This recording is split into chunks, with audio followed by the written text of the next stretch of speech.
Arkad started with literally nothing. No money, no inheritance, no powerful family name.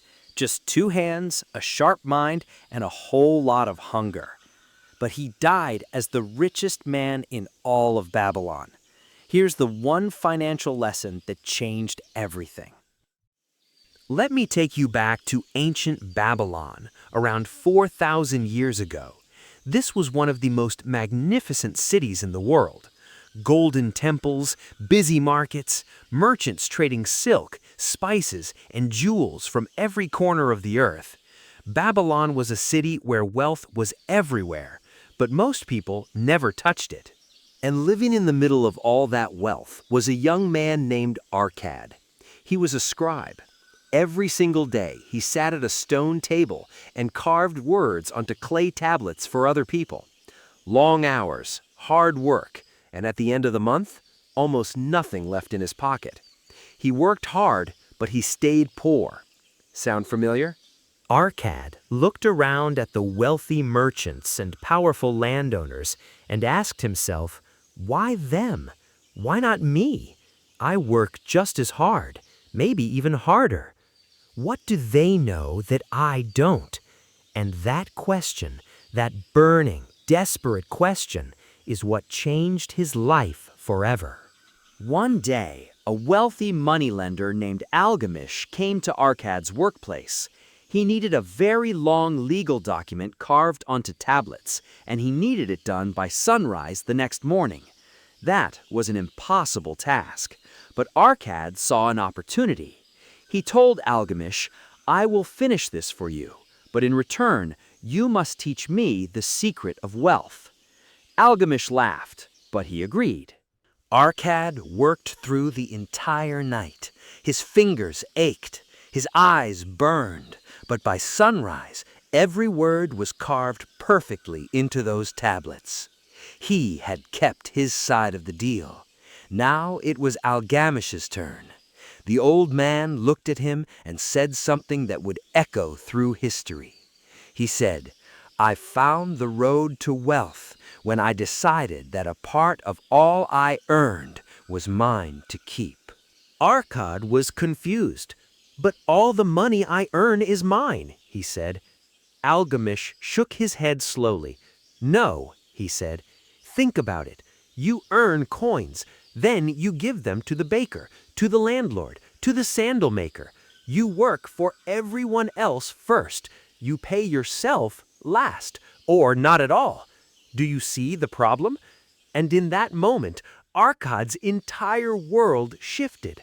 Algamish gave him one simple rule. Before you pay your landlord, before you pay the baker, before you spend a single coin on anything else, take 1/10 of everything you earn and keep it for yourself. That's it. 10%. Every single time, without exception. Arkad followed this rule, year after year, and slowly but surely, his pile of coins grew. He learned to invest, he made his money work for him, and eventually, he became the richest man in all of Babylon. Before we dig into the lesson, let's look at 3 key words from this story, because understanding these words will make the lesson hit even harder. Scribe. A scribe was a person whose job was to write and copy documents by hand. In ancient times, before printing existed, scribes were essential. Think of them like the copy-paste function of the ancient world, except they used a stylus and clay instead of a keyboard. Arkad was a scribe. He was skilled and hard-working, but his income was limited and fixed. Word number 2, accumulate. To accumulate means to gradually collect or build up something over time. Arkad didn't get rich overnight. He accumulated wealth, slowly, consistently, 1/10 at a time. Think of it like a snowball rolling down a hill. It starts small, but it keeps collecting more snow as it rolls. That's accumulation. Discipline. Discipline means consistently doing something even when you don't feel like it. Arkad saved 10% every single month, even when money was tight, even when he was tempted to spend. Discipline is not talent. It's not luck. It's a habit you build, one decision at a time. And it is absolutely the foundation of everything Arkad built. So, what can we actually learn from Arkad? I've pulled out 3 powerful lessons, and I want you to really sit with each one. First lesson, you must pay yourself before you pay anyone else. This is the core of the whole story. Most people earn money and immediately send it everywhere. Rent, bills, groceries, subscriptions, coffees. By the end of the month, there's nothing left. You become the last person on your own payroll.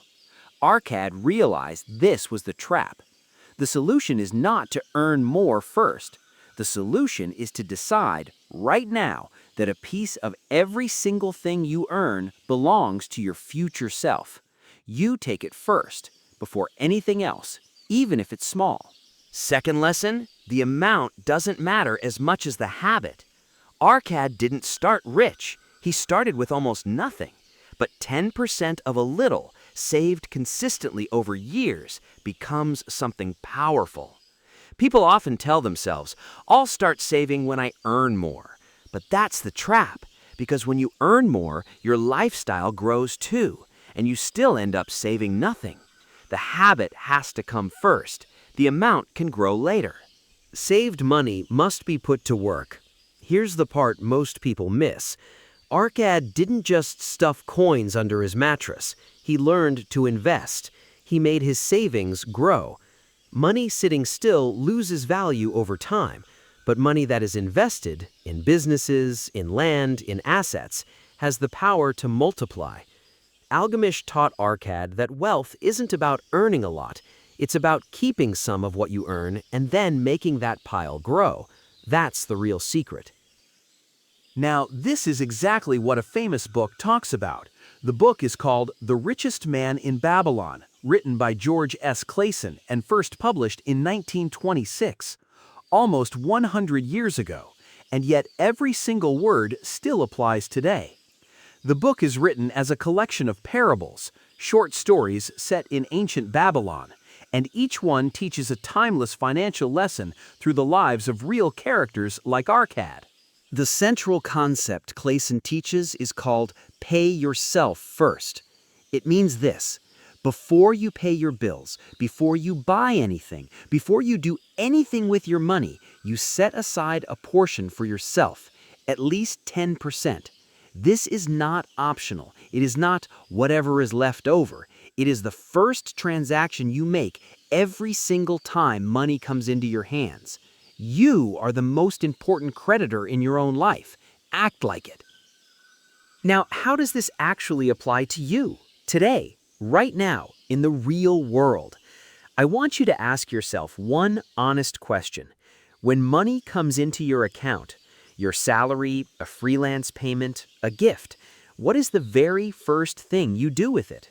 Do you pay your rent, your phone bill? Do you grab takeout? Or do you pay yourself first? If you're like most people, saving is an afterthought, something you do with whatever's left, which is usually nothing. But here's what Arkad's story is telling you. You don't need a raise. You don't need a business idea. You don't need to win anything. You just need to start. This week, take 10% of whatever you earn, even if it's small, and move it to a separate account. Don't touch it. Name it something that motivates you. My future, my freedom, whatever it takes. The point is to start the habit now, not next month, not when things get easier. Now. Arkad went from a poor clay tablet scribe to the richest man in Babylon, not because he got lucky, not because someone handed him a fortune, but because he made one decision and stuck to it. A part of all I earn is mine to keep. That's it. That's the whole thing. So now I want to hear from you. Which of these 3 lessons hit you hardest? The first one about paying yourself first? The second about building the habit before the money? Or the third about making your savings work for you? Drop it in the comments. I read every single one.